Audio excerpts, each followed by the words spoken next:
Sol FM. Taigi, sveiki, labas vakaras, mėlyjei Sol FM klausytojai žmonės, dar vienas penktadienis ir jūs jau žinot, ką aš to sakysiu, aš ir vėl sugrįžtu prie šito mikrofono, aš jums vėl papasakosiu dar vieną išties baugią istoriją. Kodėl sakau baugią? Todėl, kad ši istorija nėra skirta nepilnamečiams ar jautresnės psichikos klausytojams. Taip, kai kurie iš jūsų jau laukia šito mano įspėjimo, šito sakinio, bet taip, išties turėsiu tą pakartot.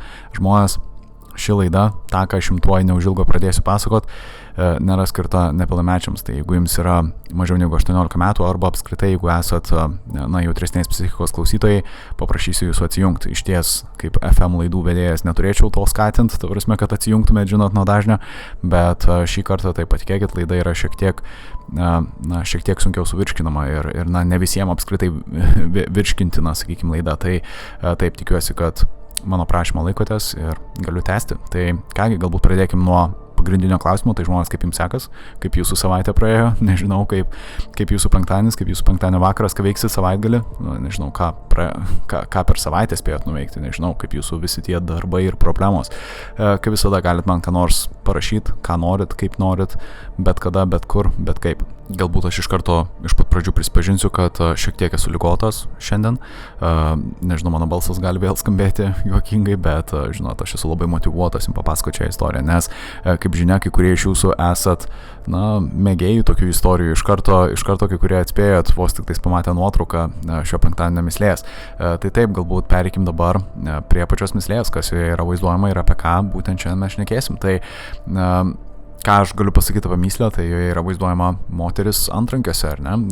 Ir taip, čia yra ne bet kokia moteris, bet ganėtinai žymi moteris. Kai kurie, kaip ir minėjau, iš karto atpažino tai, kas yra vaizduojama.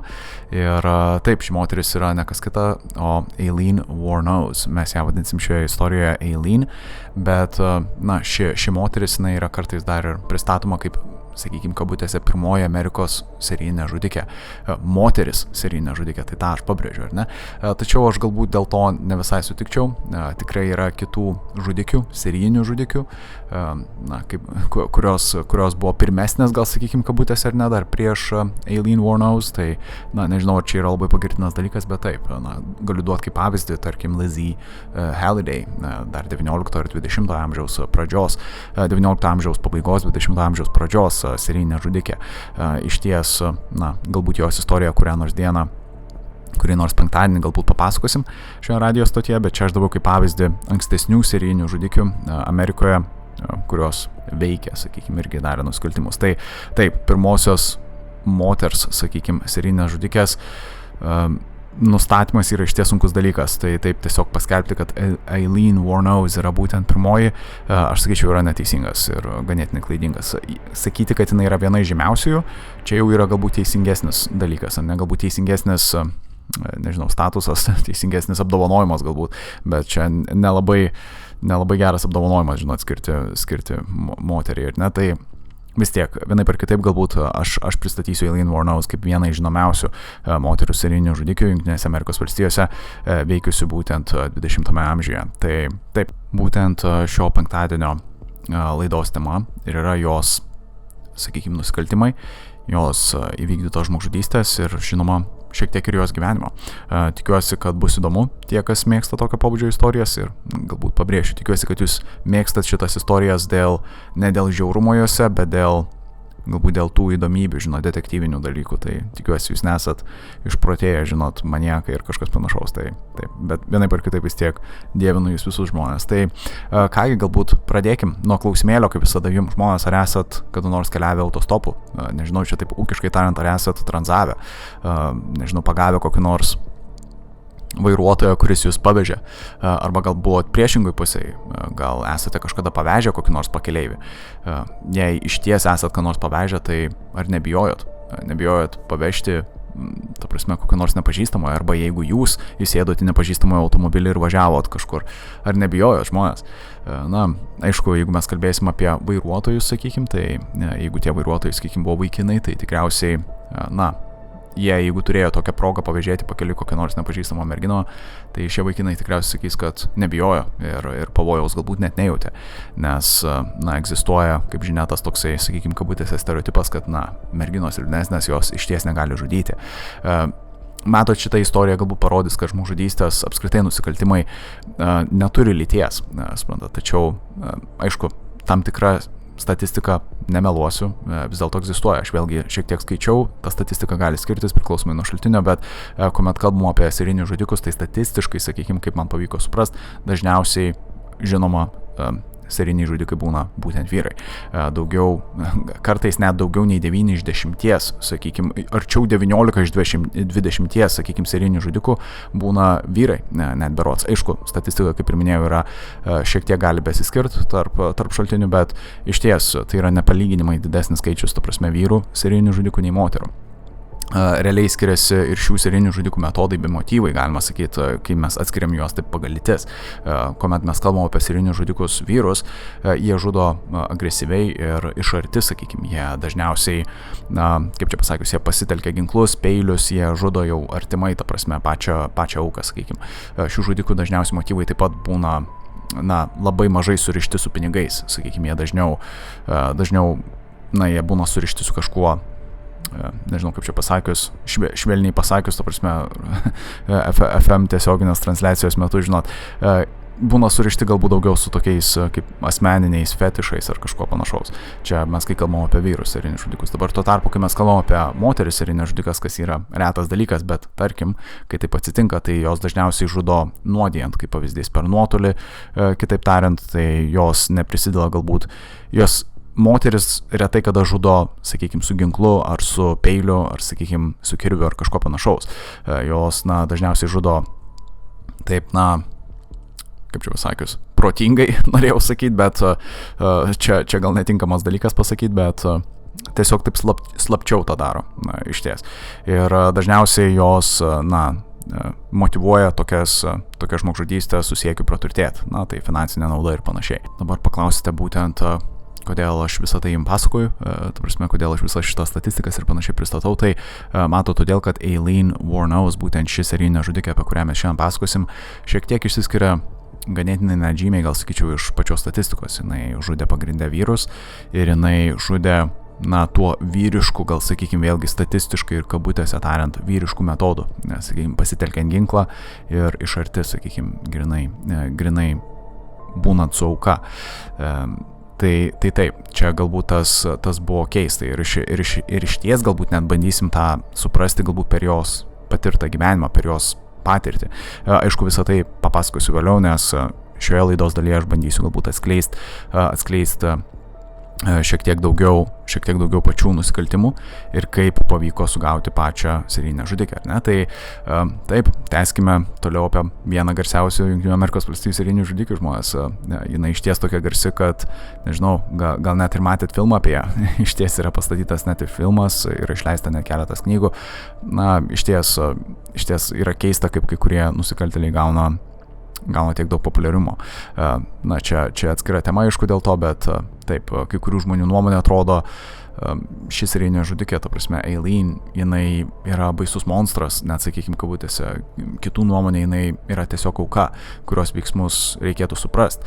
Apskritai, kai kurie žmonės gal net idolizuoja savotiškai Aileen, aš nežinau, kaip tą kitaip pavadinti, tų žmonių nuomonė, Aileen yra kaip kažkoks herojus jų akise, ar ne? Tai nežinau, būtų įdomu išgirsti ir jūsų žmonės nuomonę, ta prasme, kaip jūs įsivaizduojat Aileen iš to, ką aš jums papasakosiu. Žinoma, vėlgi aš galiu galbūt nebūti visiškai pats patikimiausias pasakotojas, aišku, aš penktadienį stengiuosi būti patikimas jūsų pasakotojas, žinot, bet vėlgi gal aš skambėsiu labai, nežinau, vienpusiškai, galbūt neatrodysiu labai neutralus, nors stengiuosi toks būti, bet vėlgi tikiuosi, kad susidarysit neutralią nuomonę iš šitos istorijos. Tai taip, tęskime toliau ir galbūt pradėkime šią istoriją nuo svarbiausio, tai būtent nuo įvykio, kuris padėjo išsiaiškinti pačius nusikaltimus.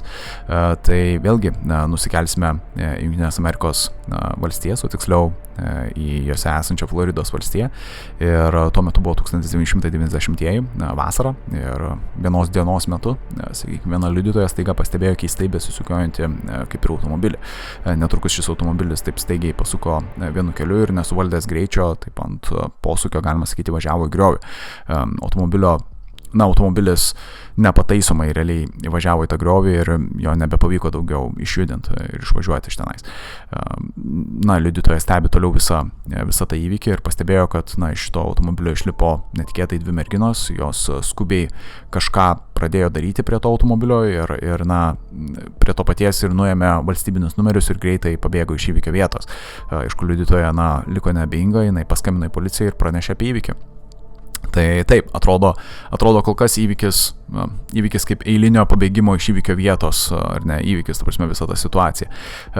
Taigi, policija ir tyrėjai, ta prasme, atvykę į vietą iš pat pradžių rado tiesiog eilinę, kaip ir minėjau, tą kabutėse, pabėgimo iš eismo įvykio vietos sceną, ar ne, tačiau vienas dalykas nesutapo, ar ne, tai pareigūnam pamačius, kad valstybinių numerių nėra ant automobilio, jie savame suprantama ieškojo tų vadinamųjų VIN numerių, ar ne, tų Vehicle Identification Number, tų vadinamųjų. Visi automobiliai realiai turi, juos tikriausiai, jeigu vairuojat, žinosit, kas tai yra.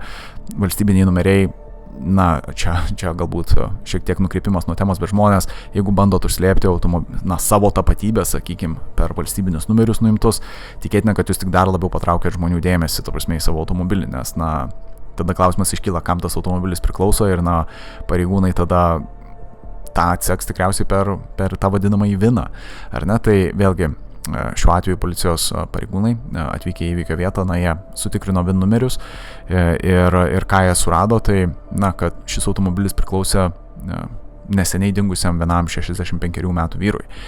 Tačiau liudytoja papasakojo prieš tai, kad, iš automobilio tikrai išlipo 2 merginos ir, vyro tikrai nebuvo niekur.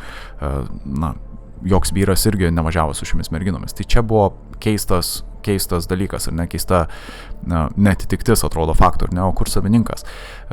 Tyrėjai iš karto suprato ir pastebėjo, kad šis atvejis skamba labai panašiai į kitų vyrų dingimus, pastaruosius, sakykime, dingimus vykusius, Floridos valstijoje, ar ne, tuo metu daugiau mažiau. Tai kaip žinia, netoli Floridos įvairių greitkelių jau keletą mėnesių buvo randami negyvų vyresnio amžiaus vyro kūnai su daugybė šautinių žaizdų. Aukų amžius berods sviravo nuo 40 iki 65 metų. Ir būtent prie šio automobilio radimo buvo rasti dar 3 vyrų lavonai, bei kartu buvo įrasti vėliau šitų dingusių prieš tai ir vėliau atrastų jau vyrų, vėliau buvo įrasti apleisti jų automobiliai. Ir taip apibendrinant pačias detalės praėjusių tų 3 atvejų, tai visų šių aukų kūnai buvo dažniausiai randami nuošalesnėje vietoje, bet visada praktiškai netoli greitkelių. Po kiekvieno iš šių vyrų dingimo, po kurio laiko buvo randami ir jų apleisti automobiliai, pastatyti kurioje nors visai kitoje vietoje, toliau jau nuo pačių kūnų visai, atskirose apskritai vietose. Automobiliuose nebuvo randama jokių asmeninių pačių aukų daiktų ar pinigų. Valstybiniai numeriai lygiai taip pat būdavo išimti iš šių automobilių, nors savininką pavyksta nustatyti, nors ir pagal tą patį esantį VIN vadinamai, ar ne. Tinkamai pačių kūnų ištirti tyrėjams visuomet, lyg ir nepavykdavo visais tais atvejais, kadangi jie jau buvo gerokai supuvę, sakykim taip. Vėlgi tie kūnai buvo rasti kažkur apie savaitę, kiekvienas iš tų kūnų buvo rasti apie savaitę ar net po kelių savaičių praėjus po žmogžudysčių.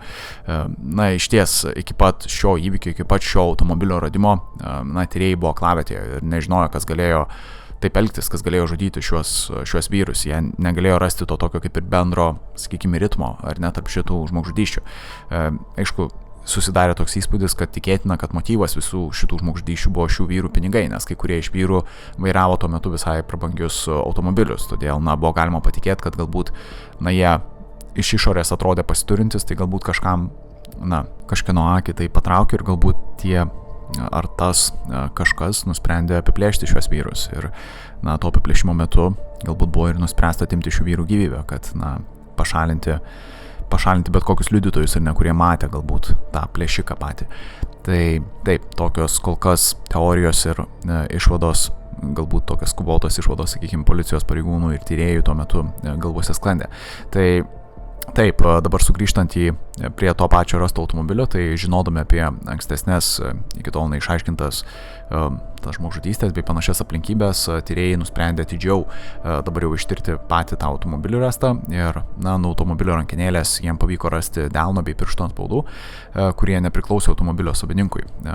Tai yra svarbu, nes tada jau galima suprasti, kad kažkas kitas, pašalinis tikėtinas asmuo valdė tą automobilį. Galbūt ne visai žudikas, sakykime, bet jau galbūt pavyks rasti kokį nors žmogų susijusi. Tai taip, dabar tyrėjam ieškant kokių nors duomenų ar įrodymų automobilio viduje, jiems pavyko rasti keletą kvitų iš Lombardo, kuriame galimai buvo priduoti šio automobilio savininko kažkokie daiktai. Tai taip, žinoma, tyrėjai nuvyko iškart į Lombardą ir jiems pavyko rasti kai kuriuos iš tų priduotų daiktų. Ir berods vienas iš jų, dabar bijau suklysti, buvo fotoaparatas. Ir ant šių daiktų buvo galima rasti tų pačių pirštų antspaudų kaip ir ant automobilio rankenėlės.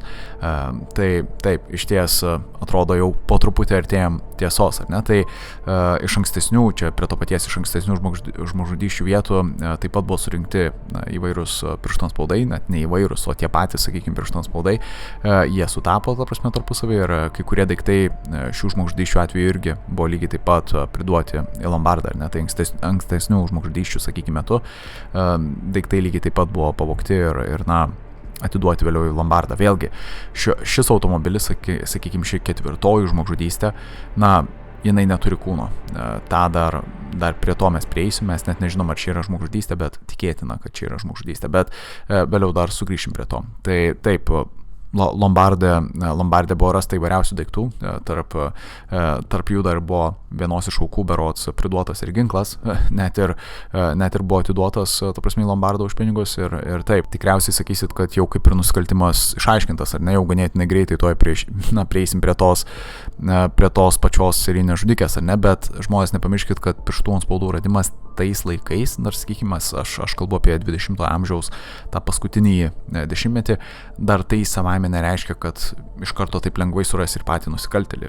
Reikėjo ieškoti pačią tą policijos, sakykime, naudojimą duomenų bazę ir visą tai išties užtrukdavo.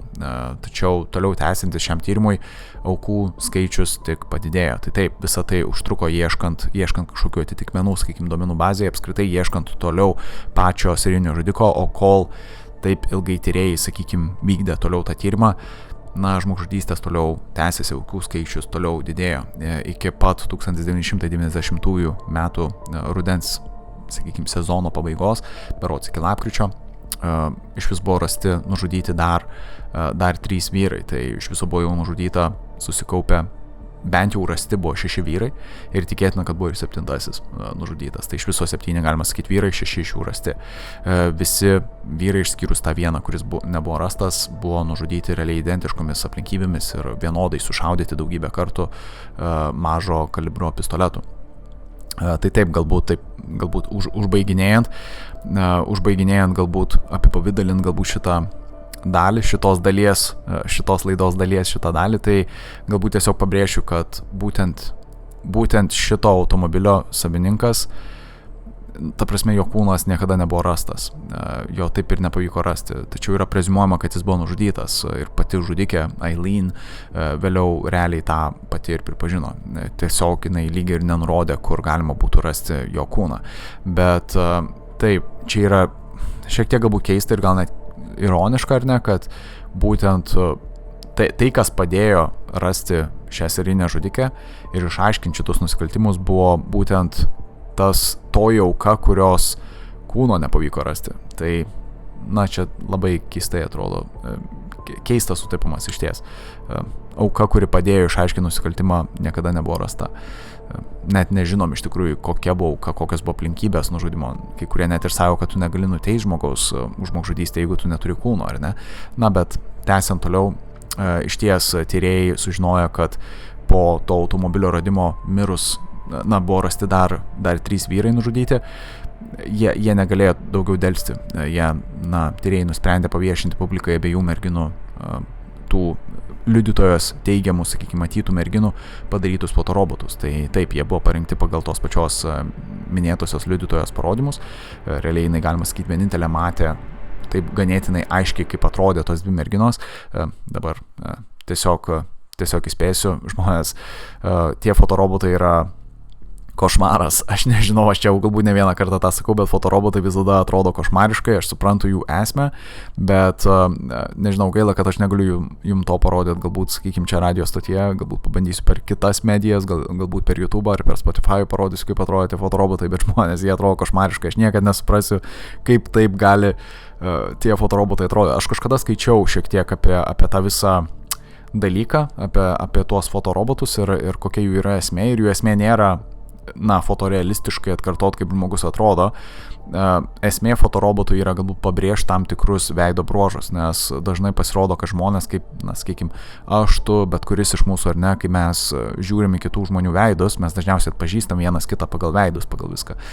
Bet kai mes žiūrime veidus, mes dažniausiai net ir įsimenam tam tikrus bruožus, ten, tarkim, sakykime, nosis, akis, ausis, kaip pavyzdys, ar ne, tai jeigu tarkim, mes pastebim kokį nors nusikaltėlį, ar ne, yra stresinė situacija, tikėtina, kad mes labai gerai taip fotorealistiškai to veido neįsiminsim. Tačiau jeigu tas, sakykime, nusikaltėlis turėjo galbūt didelės akis ar didelės ausis ar kažką panašaus, mes tą, kuriant fotorobotą, būtinai pabrėšim. Ir tų fotorobotų esmė ir yra pabrėžti tuos didelius bruožus, ar ne? Mes galim pasižiūrėti, tarkim, į tuos fotorobotus, jie atrodo tragiškai, jie atrodo košmariškai apskritai, net kai kurie galbūt nemiegotumėt, ramiai vakare pamatę tokias nesąmoningas nuotraukas, ta prasme, bet jų esmė yra pabrėžtos bruožus ir galbūt jums pavyktų gal net ir patiem, prisimint, kad tiksliai aš mačiau tokį žmogų, nes, jis turėjo išties tokius bruožus. Ne esmė, bet taip, tokiu būdu tyrėjai išties siekia, paviešinę tos fotorobotus, jie siekia gauti pagalbos iš liaudės. Tai jie pagalbos susilaukė ir daug, ir labai greitos net pagalbos, iš tiesų gal net jie ir gailėjosi vėliau tyrėjai, kad jie to nepadarė anksčiau. Vos už kelių dienų po šito išviešinimo, keli žmonės atsiuntė tą patį vardą realiai, kas tai galėtų būti. Ir taip, jie davė vardą būtent tą vardą, kurio mes ir visada ieškojom, Aileen Wuornos. Tyrėjams ilgai neužtruko, ta prasme, patikrinti visus vardus, sakykime, pavardės ir sutikrinti viską su jų duomenų baze. Ir taip, išties policijai pavyko rasti ir Aileen Wuornos, sakykime, jų duomenų bazėje, kadangi ji buvo ne kartą teista už įvairius nusikaltimus. Kartu prie to paties kai kurie žmonės net ir pranešė, kad Aileen buvo ne kartą matyta vienam bare, kad apskritai jinai dažnai leidžia laiką viename tokiam Floridos baikerių, sakykime, bare. Ir tą žinodami, tyrėjai nusprendė suorganizuoti tokią kaip ir, sakykime, kabutėse pasalą. Jie nusprendė išsiųsti vieną pareigūną be uniformos, kurio užduotis buvo, ūkiškai tariant, susidraugauti su Aileen ir galbūt kaip nors ją išvilioti iš to baro ir tokiu būdu ją pavyktų galbūt saugiai, sakykime, suimti. Nes matot, pati aplinka yra ganėtinai nesaugi, pats baras, baikerių baras, tai tiesiog įsiveržti policijos pareigūnam, tai gali sukelti didžiulį chaosą, kuriuo gali jinai pasinaudoti ir pabėgti, arba galų galiai jinai gali net panaudoti ginklą, nes jinai turi ir vėlgi tai yra chaotiška situacija. Pati Aileen buvo ganėtinai gerai žinoma ir aš apie tai dar vėliau papasakosiu dėl savo agresyvaus elgesio. Tai, taip, policijos pareigūnai ganėtinai gerai ją žinojo, bent jau vien tik iš duomenų bazės, paskaičius jos ūkiškai tariant CV ar ne gyvenimo aprašymą. Tai jau jiem užteko žinot, kad jinai bus ganėtinai agresyvi asmenybė ir čia reikalingas toks labiau subtilus, sakykime, darbas. Tai išties tai turėjo būti įdomu, aš kartais net ir pasvajoju, pabūti tokiu kaip vos net dvigubų agentų ar ne, be uniformos būti policijos pareigūnų, apsimest kaip draugelių, sakykime, ūkiškai tariant ar ne, nusikaltelio, bet ir kartu keistai, įsivaizduokit, jeigu jūsų užduotis būtų ar ne susidraugauti trumpam su serijiniu žudiku, ar ne, ir susiekiu išvilioti tą serijinį žudiką į policijos rankas. Aišku, jaustumėtės galbūt kaip herojus, bet ir šiek tiek būtų keista ir galbūt nejauku, net labai sakyčiau keista ir nejauku, ir galbūt net ir pavojinga, ir išties nesaugiai galbūt net jaustumėtės bandydami susibičiuliauti, sakykime, su serijiniu žudiku, ar ne, bet taip, dabar grįžtant prie pačios istorijos, tai pats tas, sakykime, pareigūnas paskirtas be uniformos, vadinkime jį, ar ne, kabutėse, jisai taip atvykęs į barą, ganėtinai greitai iškart sutiko Aileen, ją atpažino ir pradėjo, su ją užmegzti tokį kaip ir ryšį, ar ne, bandė gauti jos tokį kaip ir pasitikėjimą, su ją šokdavo, ją kalbindavo, jai duodavo, pirkdavo gėrimus ir panašiai. Kurį laiką šis pareigūnas net ir netoli šio baro nakvodavo, išsinuomavęs berods autobusiuką, tokį kaip ir, čia bijau suklysti, ar autobusą visą tenais ant pačio autobuso sėdynių miegojusi. Na, ten tokia kaip ir kultūra savotiška, ar ne, ten tokia nakvynių kultūra. Bet taip, tas policijos pareigūnas iš ties buvo įsiliejęs į visą tą ritmą, sakykime, visą tą gyvenimo būdą. Ir jis pastebėjo, kad Eileen, jinai neturi pinigų ir jai ganėtinai dažnai reikia pirkti gėrimų, ar ne, ir jisai per tokį kelią, tokiu būdu sugebėjo gauti jos šiokį tokį kaip ir pasitikėjimą ir, savotiškai jisai su ja trumpam, galima sakyti, susidraugavo. Tai taip, vienu momentu Eileen jam nurodė, kad galbūt, pasiūlė tiksliau, kad galbūt jisai norėtų iškeliauti į vieną vakarėlį, sakykim, kabutėse, ir, šis mūsų, sakykime, pareigūnas be uniformos ar ne kabutėse, arba kitaip tariant, dvigubas agentas, jisai sutiko su tokiu pasiūlymu, tačiau jisai pirmą pasiūlė išsinuomoti tokį kaip ir kambarį motelyje, kadangi Eileen jam smirdėjo. Čia aš nejuokauju žmonės, iš ties, jisai taip ją ir nurodė, kad, jisai negali eiti į jokį vakarėlį, nes, ypač su Eileen, nes Eileen smirdėjo. Ir tai galėjo būti tiesa. Eileen turėjo šiokią tokią reputaciją, sakykime, baruose, kad jinai nebuvo pačios, pati higieniškiausia, galbūt, sakykime, ar geriausiai kvepintis žmogus. Bet, taip, pats pareigūnas šis, ar ne, jisai paprašė Eileen palaukti bare, kol jisai gaus motelio kambario raktus, ar ne, jisai tokią kaip ir fabulą sukūrė. Jisai išėjęs iš baro priėjo prie savo kolegų pareigūnų, kurie visą šią operaciją beje pastoviai stebėjo iš išorės. Jie buvo už baro, galima sakyti, kiti policijos pareigūnai realiai buvo šiek tiek tolėliau nuo baro, bet jie visada stebėjo tą operaciją, jie nepaleido savo dvigubo, sakykime, agento kolegos iš akių. Tai taip, išėjęs iš šitą baro, jisai pasitarė šiek tiek su savo kolegom ir, jiem reikėjo sugalvoti tolimesnį planą ir pačią eigą, nes iš esmės jie negali tiesiog įbėgti vėlgi ir suimti iš karto Eileen, nes per daug rizikinga, tiesiog gali kilti didžiulis konfliktas, kaip ir minėjau, pats baras, pagarsėjęs su baikerių tą visą kultūrą, sakykime, tai gali atrodyti, labai, kaip čia pasakius, agresyviai gali būti viskas pasitikta ir panašiai. Tai vėlgi, pats tas pareigūnas, tas dvigubas agentas, jisai grįžęs į barą pateikė Eileen raktelius į ranką berods, nurodė, kad čia yra motelio kambario, sakykime, rakteliai ir paklausė, ar jinai nenori dabar išeiti. Jinai kaip ir sutiko ir vos tik jinai išėjo iš baro, pareigūnai ją iškart suėmė. Tai taip, realiai čia toks kaip ir suėmimas, čia ta serijinės žudikės sugavimo, sakykime, istorija esminė, ne? Tai taip, dabar tęsiant toliau ir jau prieš pabaigą, sakykime, šios laidos dalies, tai po Eileen suėmimo tyrėjai netrukus surado ir kitą merginą, kurią kartu su Eileen bėgančia buvo pamačius tą liudytoją, nes aš kaip ir minėjau, fotorobotas buvo ne vienas, buvo fotorobotai, buvo abiejų merginų, kurios išlipo iš automobilio padaryti fotorobotai ir kurias matė tą liudytoją. Tai ši mergina buvo vardu Tyria Moore, ją vadinsim Tyria, ir jai buvo tuo metu berods 30 metų. Čia dar prie to paties Eileen tuo metu buvo 34 metų. Ji buvo, Tyria buvo Eileen draugė, gyvenimo draugė, sakykime, ir Eileen nuolat teigia, kad ją, labai mylėjo iki pat savo gyvenimo pabaigos, Eileen tą berods teigia. Taigi, Tyria, vos tik ją suradus, policijos pareigūnai kaip ir davė Tyriai pasiūlymą, o tiksliau, galimybę būti atleistai nuo atsakomybės, tačiau su sąlyga, jeigu jinai liudys prieš Eileen. Dabar viena iš sąlygų buvo kartu kaip ir leisti pareigūnams daryti jos su Eileen skambučių įrašus ir Tyria su tuo sutiko. Ir vieno skambučio su Eileen metu jinai nurodė, kad jinai labai bijo atsakomybės ir kad Eileen turėtų prisipažinti, jeigu ji iš tiesų tai pasielgia ir Eileen nurodė, kad taip, jinai taip pasielgia ir jinai pažadėjo realiai Tyriai prisipažinti, nes jinai norėjo apsaugoti realiai Tyriją nuo tos pačios atsakomybės. Ir taip, vienu momentu Tyria net ir paklausė Eileen, kodėl jinai taip pasielgia ir Eileen tiesiog nurodė, nežinau, iš ties keista. Galbūt ir nelabai ką ir gali atsakyti tokiu momentu, ar ne, jeigu esi serijinis žudikas, nužudė 7 žmonės, tikėtina 7, nes bent 6 žmonės, gal sakykime taip, nužudė. Ir jeigu esi jau pagautas, ką pasakysi, kodėl? Nes norėjai tiesiog taip elgtis, nes tikėjais, kad tavęs nepagaus, tiesiog nežinai tikriausiai. Tai taip, Visai netrukus, vos už kelių dienų po šio tokio skambučio, Eileen prisipažino, kad jinai vis dėlto padarė visus šios nusikaltimus, nes, kaip ir minėjau, jinai buvo suimta tuo metu, jinai net nedelsė ir jinai tiesiog prisipažino.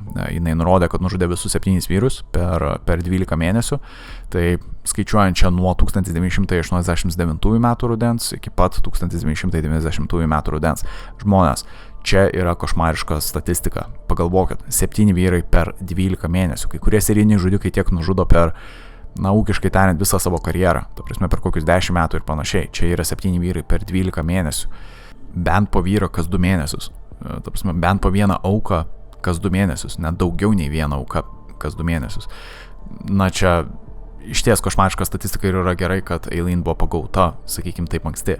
Vėlgi, jinai nurodė, kad viso šito žmogžudystės nebuvo be reikalo. Išties, pasak jos, jinai bandė, gintis, nes ją bandė išžaginti jos aukos. Pagal ją jinai būdavo girta beveik visada, visais atvejais, kuomet būdavo su savo aukomis, ir jinai sunkiai ką ir atsimena iš tiesų iš tų įvykių. Jinai siekia apsiginti realiai, kuomet šitie vyrai su ją pradėdavo agresyviau elgtis. Ji teigia, čia vėlgi galbūt svarbiausias momentas, vienas iš svarbiausių momentų šios istorijos, jinai teigia, kad jinai buvo prostitutė ir jinai taip versdavosi gyvenime, uždarbiaudavo ir siekia taip save išlaikyti. Šis jos darbas, sakykim, kabutėse taip pat buvo labai rizikingas, todėl jinai neretai pakliūdavo į tokias, situacijas. Ir, dėl to vienu momentu jinai, tuos 7 kartus, sakykim, buvo priversta gintis. Buvo tas momentas, kuomet su ja buvo agresyviai labai elgiamasi ir jinai, nusprendė nužudyti tuos vyrus. Gindamasi, ta prasme, ne dėl to, kad jinai norėjo. Jinai gynėsi. Tai čia buvo jos toks, kaip ir argumentas. Aš nežinau. Galbūt tai tiesa, galbūt ne. Čia tą paliksiu vėlgi jums, bet, vėlgi, galbūt klausimas tai pabaigai, užbaigiant šią pirmąją laidos dalį, tai, ar tai pateisina jos veiksmus. Nes aš tik priminsiu, jinai per 12 mėnesių nužudė, 7 žmonės. Net nesakykime, kad jinai tiesiog nužudė vyrus, ar jos klientus, sakykime, ar ne. Jinai nužudė 7 žmonės per metus. Jinai nei karto nesikreipė į policiją, jinai bandė paslėpti aukų kūnus, kartais juos net suvyniojant taip į įvairius užklotus ir panašiai. Į tuos vyrus šaudydavo daugybę kartų, jinai žiauriai juos ganėtinai nužudydavo ir, viena iš aukų, berods į vieną iš aukų, trečiąją auką, dabar bijau suklyst, jinai šovė 9 kartus be sustojimo, berods vėlgi. Jinai net pati nurodė, kad būtų žudžius toliau ir dar sąjo, kad jinai tiek daug, nužudė dėl to, kad čia taip kabutėse vėlgi jos policija nesustabdė laiku. Tai nežinau, ką ir pasakyti žmonės. Ar tai išties pateisina jos veiksmus? Aš nežinau. Jinai, jeigu ją išties bandė išprievartauti, sakykim, šie, sakykim, jos klientai kabutėse, kodėl jinai nei vieną kartą nebandė kreiptis į policiją? Kai kurie teigia, kad, policija nebūtų padėjus, kad policija niekada nepadeda, moterim, kuriom ištinka tokie atvejai, bet čia 7 kartai per 12 mėnesių, ar ne? Tai atrodo lyg, nemoku to pateisinti, negalėčiau aš to pateisinti išties. Vis tiek būtų kažkoks bent jau jos mergina būtų, bent jau žinojus apie tokius dalykus, bet net ir jos mergina, net ir Tyrija nežinojo apie jokius, pasikėsinimus ar bandymus ją išprievartauti. Ta prasme, nežinau. Man atrodo, čia tiesiog Eileen gynybinė versija. Bet vienaip ar kitaip, Eileen nusprendė advokato, gynėjo atstovo, sakykim, pagalbą nesinaudoti. Jinai pati nurodė, kad realiai koks skirtumas, jeigu jinai jau šiuo atveju prisipažino, tai koks skirtumas, kam tas advokatas reikalingas. Ir, jinai su prisipažinimu galiausiai galima sakyti, jinai sieja, kad niekas tiesiog nenutiktų jos merginai, Tyrijai. Jinai tiesiog, jau prisipažindama tyrėjam, jinai nurodė, kad čia viskas, kas įvyko, buvo tik jos darbas. Ta prasme, Tyrija nei kiek neprisidėjo, net ir nežinojo, galima sakyti apie tai. Išties kraupu, galima sakyti, bet ir savotiškai galima sakyti garbinga, nes jinai nusprendė tiesiog švarę sąžinę pasakyti, kad visą tai ji padarė. Iš tiesų sklando gandai, sakykime, ir įvairios sąmokslo teorijos, kad galbūt jos abi žudė, bet čia vėlgi sąmokslo teorijos, ką mes galim sakyti pagal faktus, tai tikėtina, kad viską padarė turbūt Eileen, bent jau jinai tikrai prisipažino, kad jinai padarė viską. O, kažkokių duomenų, kad Tyrija galimai galėjo prisidėti, aš nežinau, mes neturim. Galbūt patys prokurorai, kurie palaikė kaltinimą, turėjo, galbūt būtų jie tuos duomenis atskleidę, jeigu Tyrija būtų nesutikus bendradarbiauti, galbūt, sakykim, su tuo siekiu išsisukti nuo atsakomybės, bet, čia jau atskiras pokalbis. Bet taip, žmonės, dabar kol kas aš turiu užbaigti pirmąją laidos dalį, nes, laikas jau mane spaudžia, bet antroje laidos dalyje mes šiek tiek pakalbėsime apie pačią Eileen, nes, kaip pastebėjot, tai Eileen yra išties įdomi asmenybė su savo įdomiais, sakykim, sprendimais, aš vėlgi kabutėse sakau. Ir manau, kad yra verta pakalbėti apie ją ir apie jos galiausiai patį ir likimą. Ir visą taip tarsim antroje laidos dalyje. Ir taip, tikiuosi, kad buvo įdomu. Tikiuosi, kad yra įdomu, jau ką parašykit, kaip visada laukiu jūsų įvairiausių komentarų ir visų komentarų, galima sakyti. Ir taip, iki to laiko 20 minučių plius minus geros muzikos ir susitiksime antroje laidos dalyje. Iki.